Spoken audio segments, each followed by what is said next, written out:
Let me give the floor to Mr. Dimitris Adamidis, who is a fervent supporter of the right of every child to breastfeeding.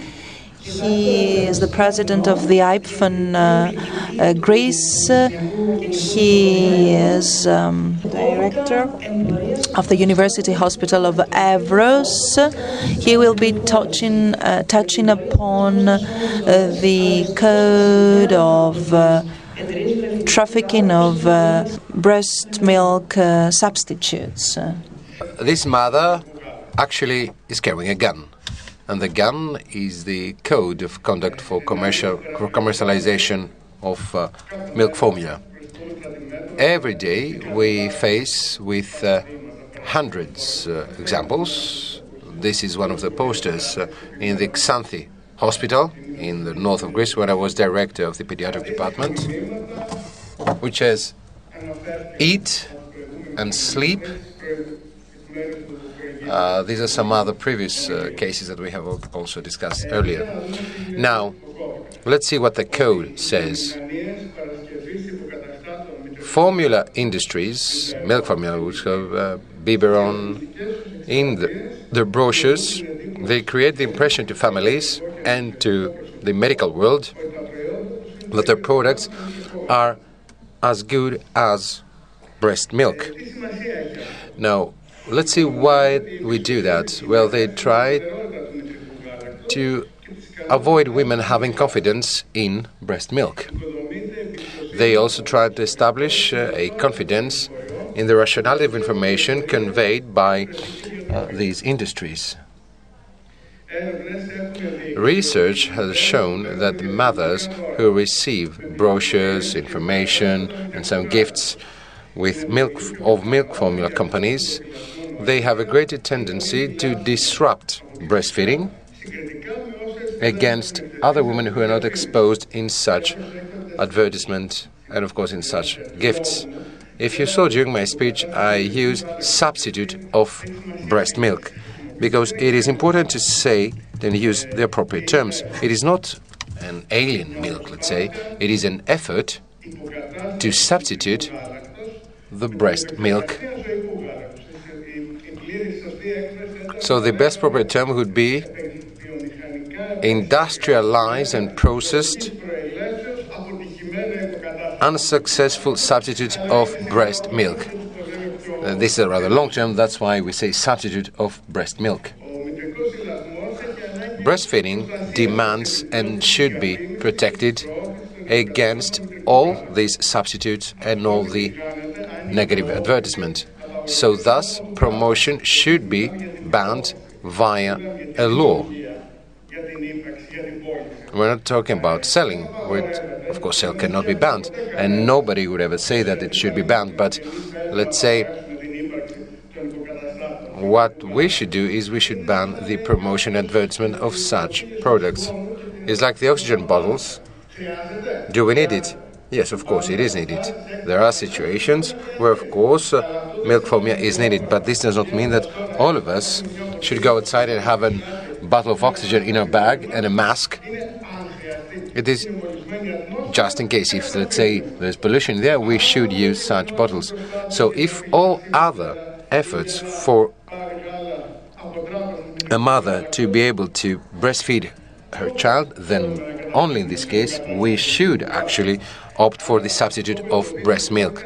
So what the code avoids is not to produce, of course, such products, and of course that's why industries are there, they can sell, of course, the products, but it should not promote such products. So we should have a regulation on the promotion of infant formula. The International Code of Marketing Breast Milk Substitutes identified this code and actually adopted it. So this code of marketing tries to regulate the rules for the promotion of such substitutes.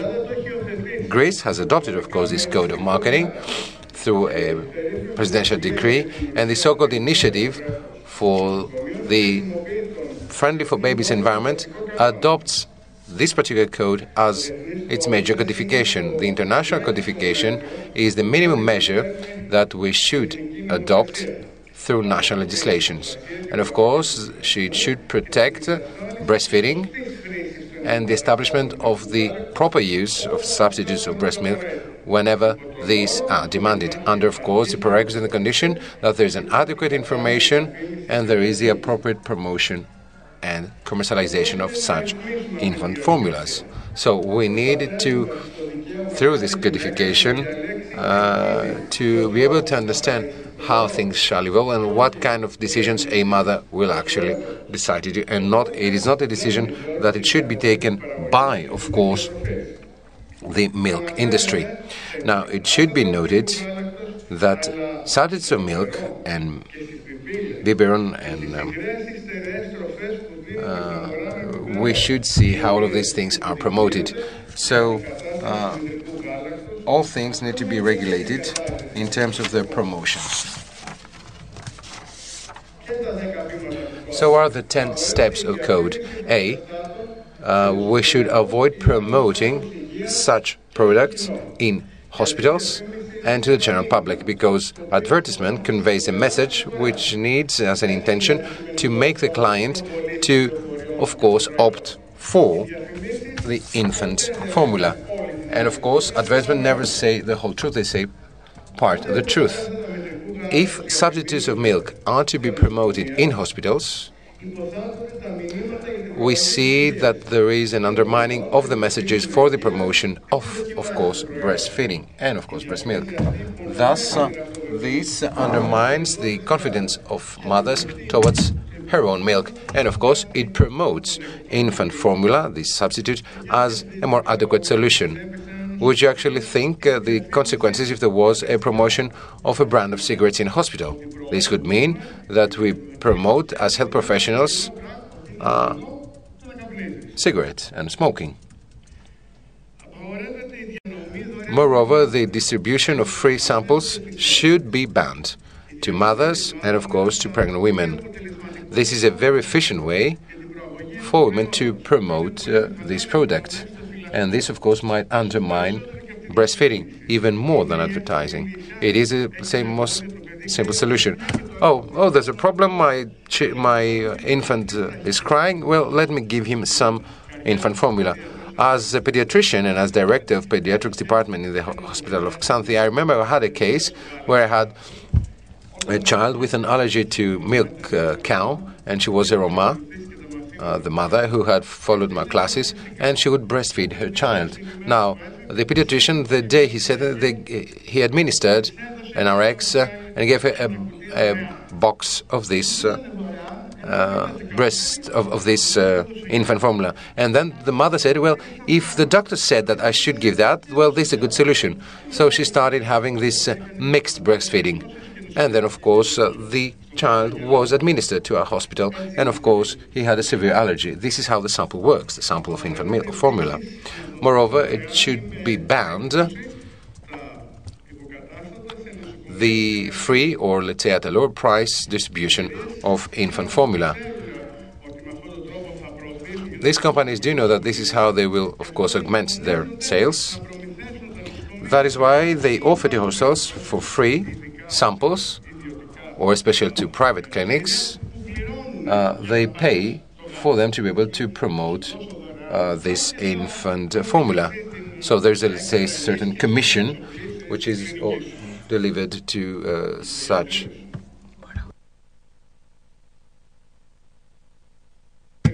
Of course, medical reps should not be able to talk with women. They are there to promote, of course, products, but not, of course, to these health professionals only, and, of course, not to mothers. Sometimes they are paid to give advice, of course, which, of course, are not, of course, objective. Their work is there to be able to promote their own product. That is why they're paid. That is their job. That is how they're trained, to promote products.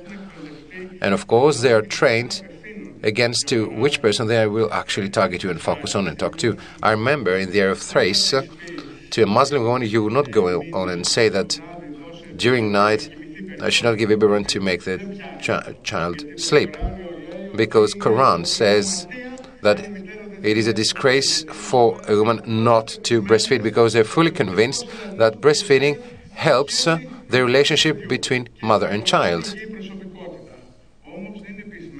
But of course they're not convinced that it does suffice for the child to be abroad. So they say you should give some additional milk, otherwise your child will not grow up.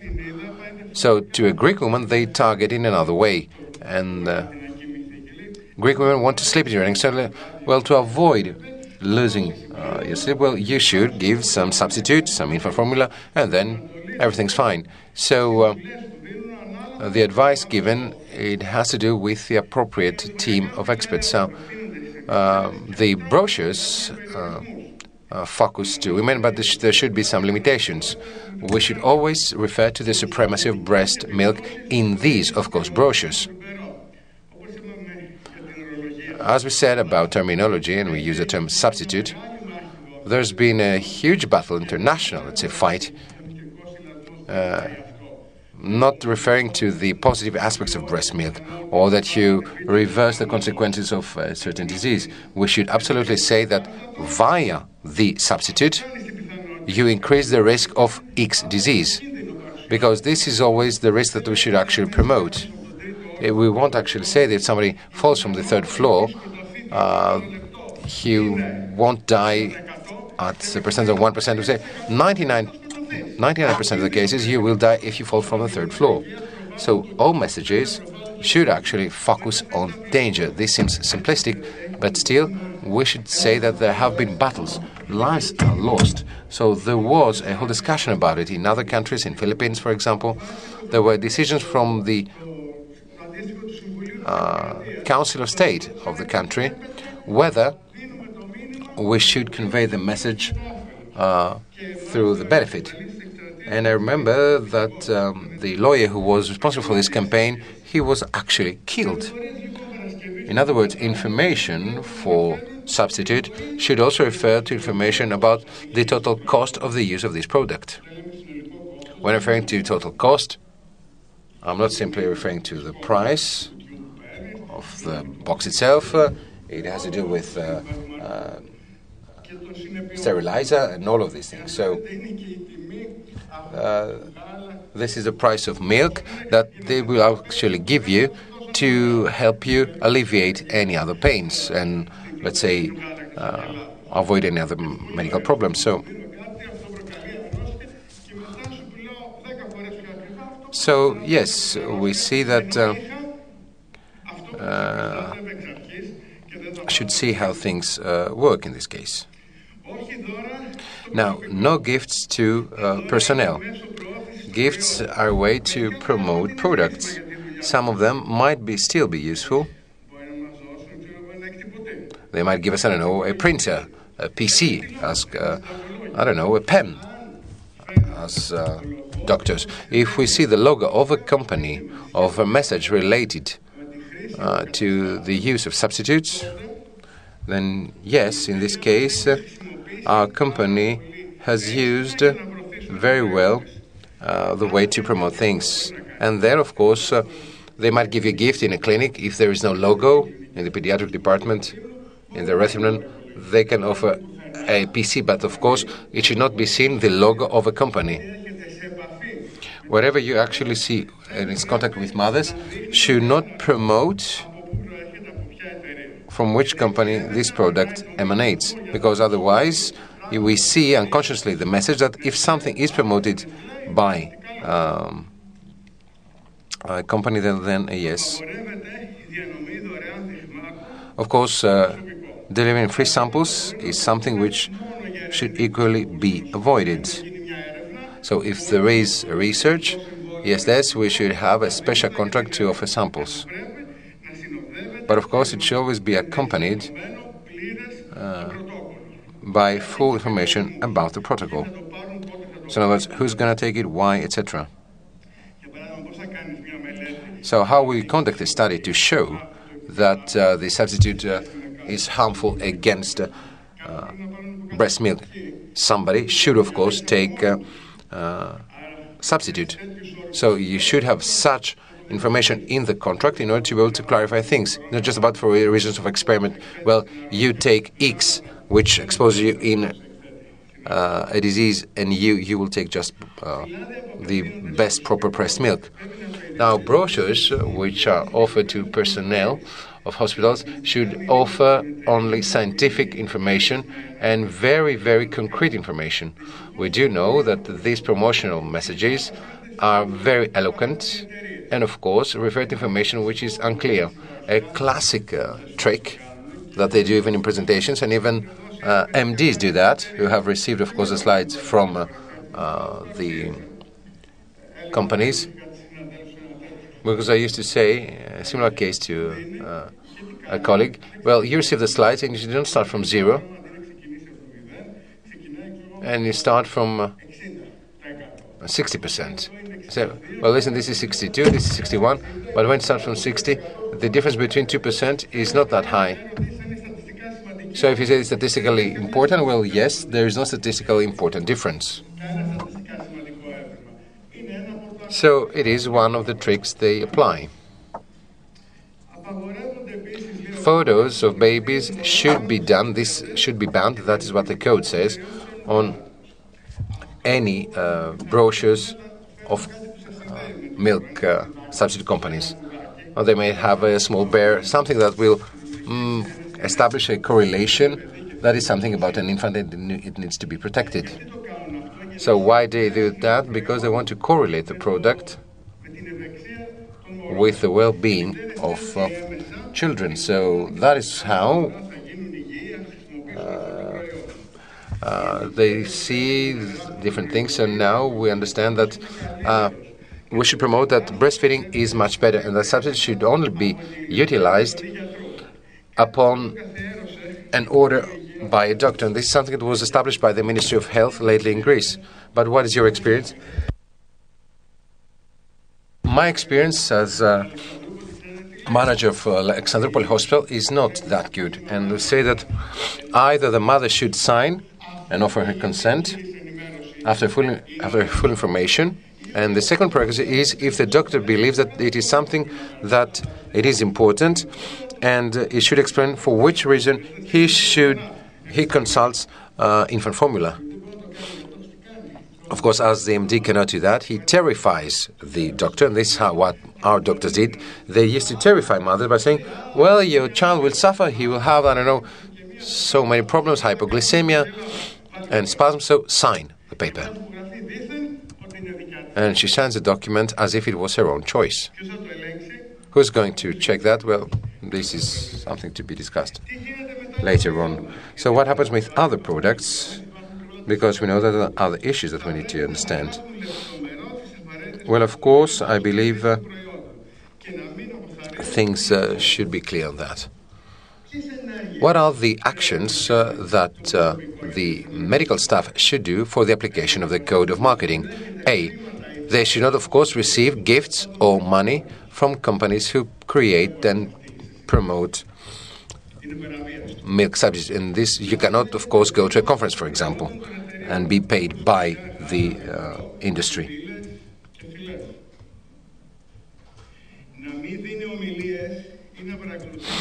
They should not attend to conferences which are financed by companies. And, of course, here there's a lot of discussion of the National Pediatric Conference, which is funded by a medical company, and I'm going to talk about breastfeeding. Should I go or not? Well, I will go to the conference, of course. Of course, I shall explain the issues. But, of course, this is a way for me to be able to say the truth, despite the fact that somebody will try to discredit what I'm going to say and the messages about breastfeeding. So if it is a conference which is just about breastfeeding, well, in this case, if we have a sponsor, which is, let's say, on the brochure, even if they don't have a presentation, it is as if I was saying that it is a conference about the promotion of breastfeeding. And then we have funded by a company which goes against the code. So this company is actually promoting breastfeeding, which of course is not the case. And of course, when we're dealing with such events which are not about health professionals,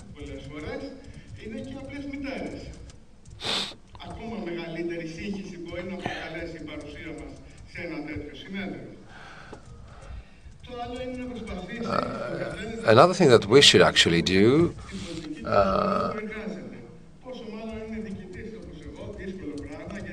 and of course as a manager of a hospital, it's something that it should not be promoted.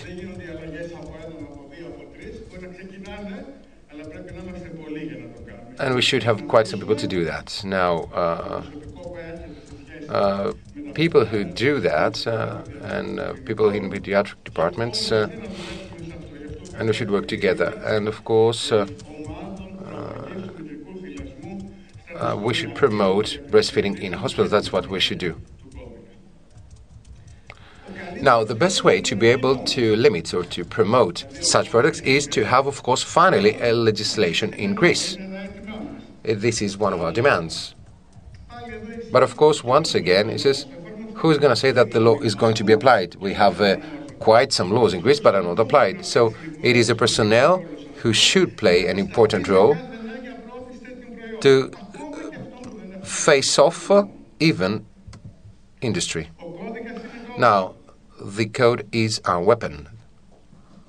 The network for action for breastfeeding, with its Greek chapter, the IBFAN Greece, also monitors the implementation of this tool, in other words, this code. But who are the true militants? Who are the warriors? It's, well, all of us. We are the ones who should promote breastfeeding. It's not just about having a weapon and tool. It's not just about monitoring a tool where it's in a good condition. You should have the fighters to be able to fight against. And finally, I wish to have a very brief reference to Milena Ruskova. Milena Ruskova was a pioneer of breastfeeding, a gynecologist, obstetrician in Xanthi, the first lactation consultant in Greece, and from La Leche League. She was my teacher.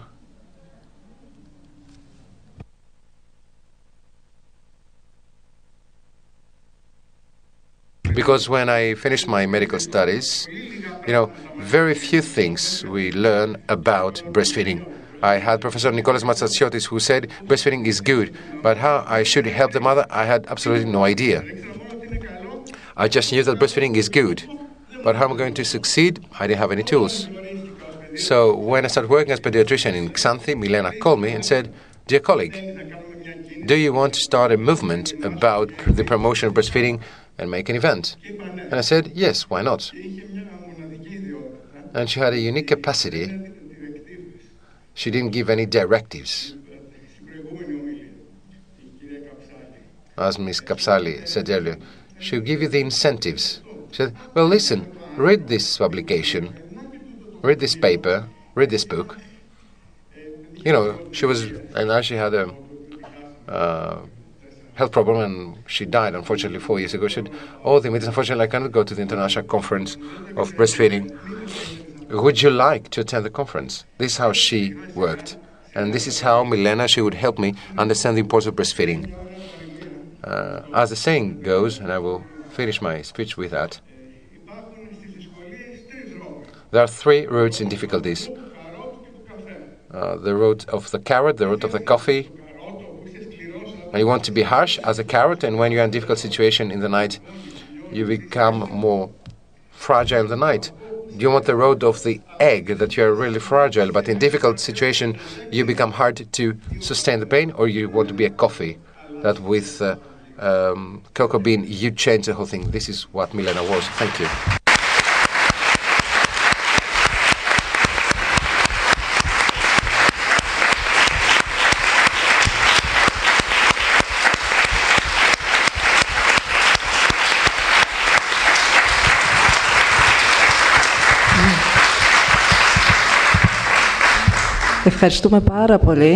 Thank you very much.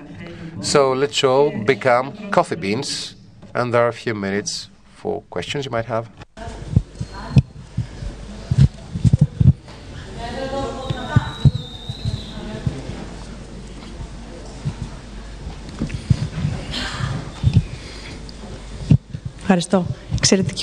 Thank you. An excellent speech.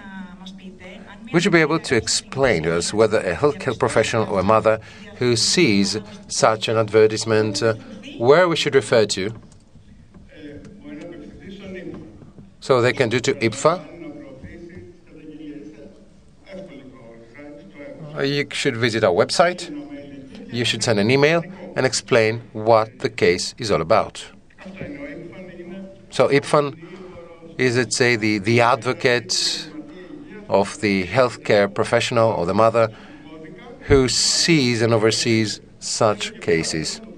And IBFAN, of course, should transmit that to the National IBFAN and also to the EOF, the National Organization of Drugs in Greece, or even to the Ministry of Health. There was an advertisement in the radio, Mr. Dimitrakopoulos from Peristeri, Pediatrician in Athens, who said he was riding his car and he saw an advertisement which was saying against smoking. It says, at 3 months old you stopped using the pacifier, 6 months you stopped breastfeeding.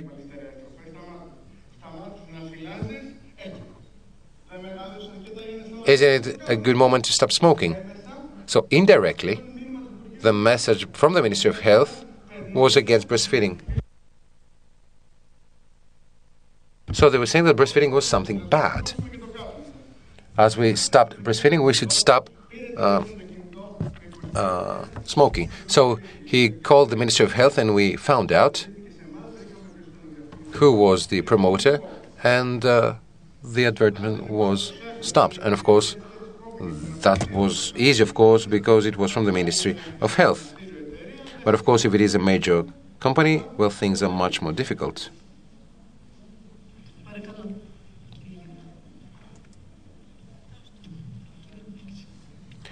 Yes, please.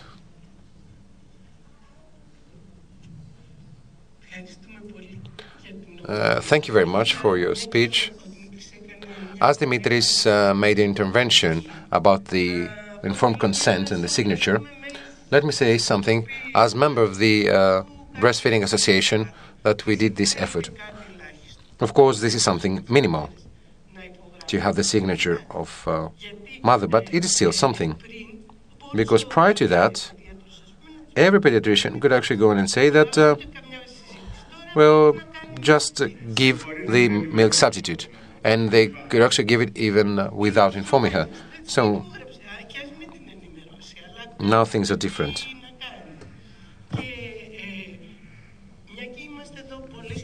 And as we have quite some mothers in the hall and healthcare professionals, we should try to find the appropriate solution, and we should ask what we should claim our rights. So we need to receive information. This is something absolutely needed.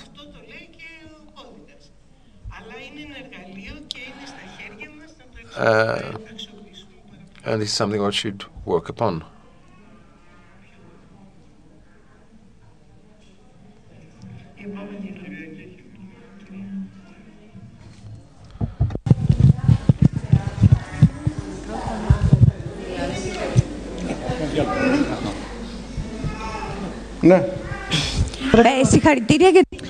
Congratulations on your excellent speech. You've touched us deeply, because we very rarely see a pediatrician who is that direct and who so fervently supports breastfeeding. I, as a liaison, I have recently noticed and observed that hospitals actually terrify women, pediatricians in hospitals. They terrify them, and the medical staff in general. And this happens in order to convince them to take the substitute by telling them that their babies lose weight. And this is, this is what they do. This is what they do, whereas, for example, the breastfeeding may have started smoothly, then they start terrorizing them, and they try to affect to influence the psychology of the mother. You're right, and Mr. Jack Newman provided an answer yesterday. Yes, you remember the pictures with the 400 grams And yeah, you're right, absolutely. We would tell the mothers and keep telling them that you don't have to wait the children all the time. You do that only when you believe that something is wrong. And you've seen the videos by Mr. Jack Newman, just, to be able to verify whether infants, whether babies actually drink or swallow the milk. But these are things that we need to know. We need to know them to be able to explain them to mothers. This psychological violence exerted is true. And I have some proofs and some stories I've been told that the pediatrician visits the rooms of the mothers during the evening or early at night and tells the mother, your child was weighted that amount of grams, for example, and now the baby lost weight, and this is going to lead to serious problems. Health problems. And I told you that you have to give formula. And when your child is having contractions and other types of problems, if you don't give it formula, if you don't abide by my sayings, and if you don't follow my advice, then I will leave your child, I will just leave it helpless, I will leave it die. So I kind of blackmail. And, they study their tactic, their strategy. It is a targeted behavior. They have been trained to do so. They have been trained to create panic at times. So we have to bear all these things in mind. And the proper information and the proper training, they are vital for us. Yes, Mr. Lossis said so yesterday. It is important for you to understand certain things. Think about a nice fairy tale. Somebody invested lots of money to create a substitute of milk that would be safe for babies. But one person, a colleague of mine has been harshly criticized because the sales have dropped, the sales of that substitute. Vicky Vazula, whom I really thank, tried to verify whether there were code violators among the people who approached us, and there were some people who were not very easy to trace, to spot, but we managed to do so. And lastly, last week, I said it also on TV. A colleague called me and told me that some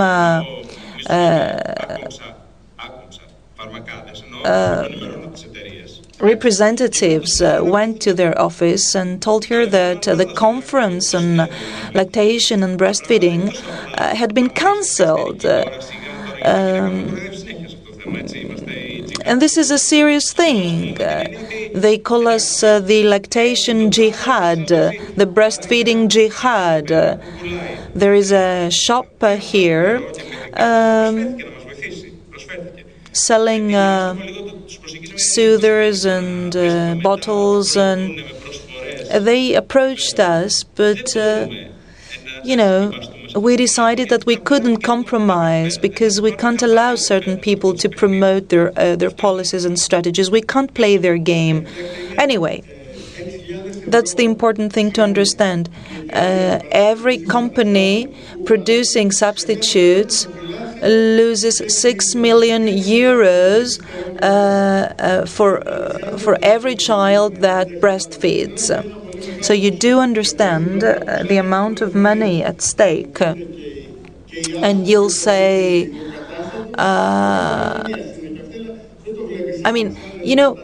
just giving your child a substitute without any reason for that is a bit of a criminal act. Vicky wishes to take the floor. Yes, what you said earlier about this terror being created. maybe we could tell the mothers to ask for certain things in writing, because a doctor may say whatever they want, but if you tell them, will you give this in writing to me, then I don't think they're going to do it, They're not going to put their signature on such a paper. And you're right, of course, when they visit the mother at night with the sore nipples or whatever, they're more vulnerable. But let us tell the mothers to ask those things in writing. Yeah, this is why training is of the essence. After breastfeeding, during the first week, for example, the grandmother or the neighbor who haven't breastfed may start talking about formulas or whatever.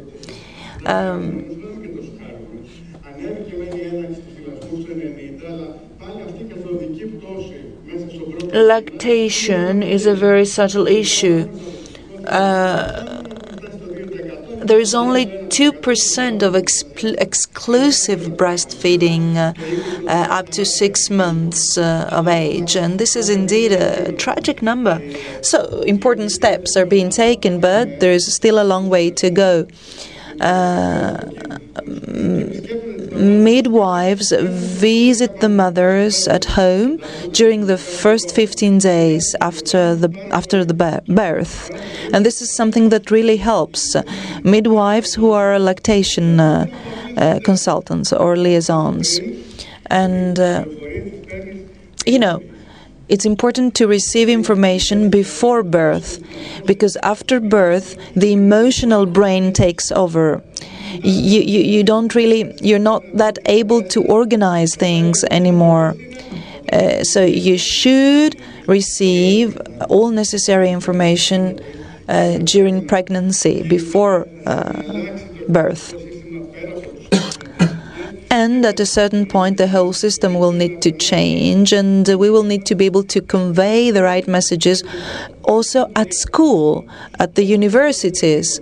So the more one is active before birth, the more a mother is informed before birth, the more the warriors in favor of breastfeeding will be.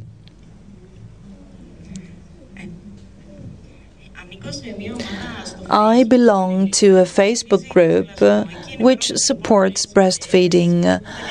So many mothers are informed through us on what to do after birth. The main question that we get is the following: how will I be able to ask my doctor at the hospital to put the child on my breast immediately without washing it, without taking it from me? So how could I, in a discreet way, ask the doctor to allow me to create that bond between myself and my child immediately?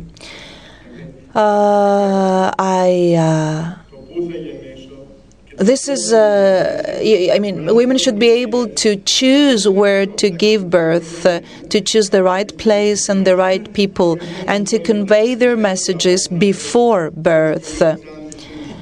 Because there are some midwives already at hospitals who are willing to put the child immediately on the breast. And if you go to a private hospital, well, you pay, you should do what you want. You should impose your own terms about certain things that you know are beneficial for your child. And when there are violations, then we should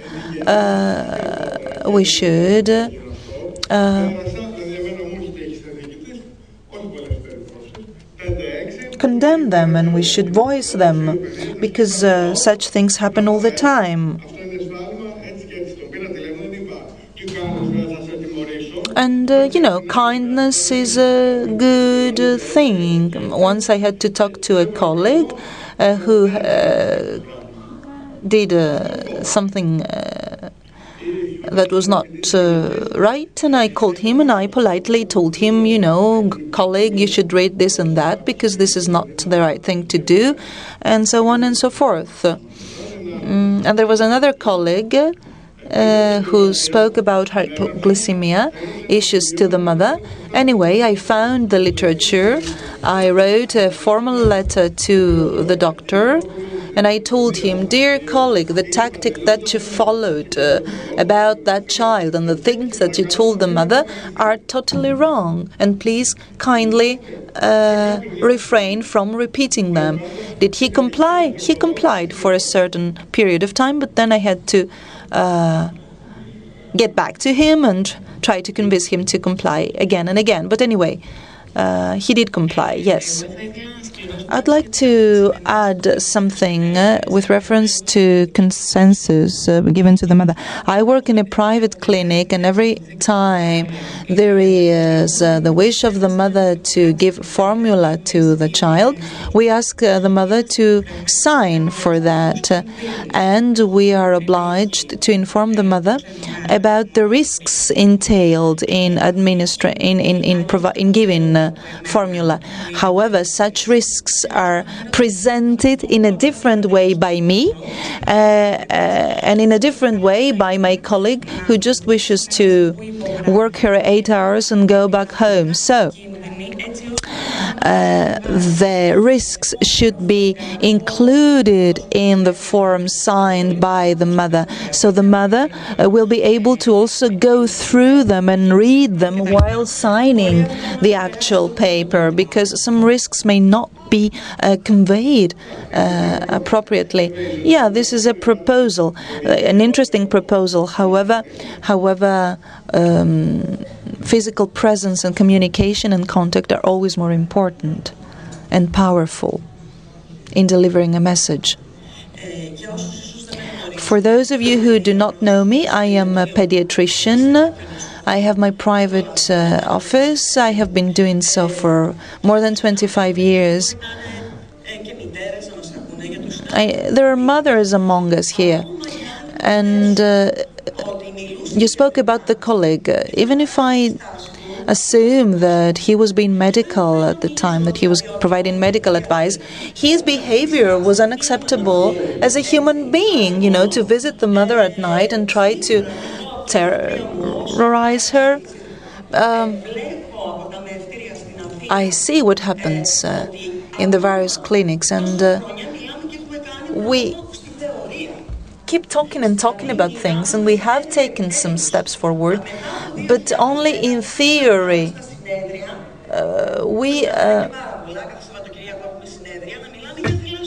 We've only started talking about breastfeeding in 2010. But this is progress. In the past years, we wouldn't talk about lactation, breastfeeding. We would only talk about the instinct of the mother, and this was it. On the other hand, however, we pediatricians need to cooperate with lactation consultants. But we very often lack this opportunity. We don't have a good cooperation at times, because sometimes some children come to me, children who haven't gained the necessary weight, and the only recommendation is just breastfeeding, and you're doing everything else fine, and don't worry. But this is not true. This shows a lack of knowledge, a gap of knowledge that needs to be bridged. And the pediatrician should take over at a certain point, and from a certain age onwards. A pediatrician that may at the same time be a consultant or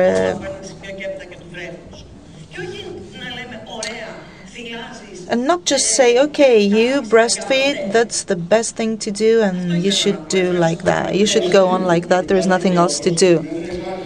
Yes, there is progress at conferences, because we keep talking about breastfeeding now as well. 6 or 7 years ago, I don't remember, I suggested a speech or 2 speeches on breastfeeding for a conference, and I was told that was not possible, because that would have created a problem with sponsorships. But now everybody invites me to talk about breastfeeding. And today we are holding a conference on lactation, on breastfeeding. So this is indeed a significant progress. I managed to convince them at a certain point. So there's no more time for questions. Thank you very much.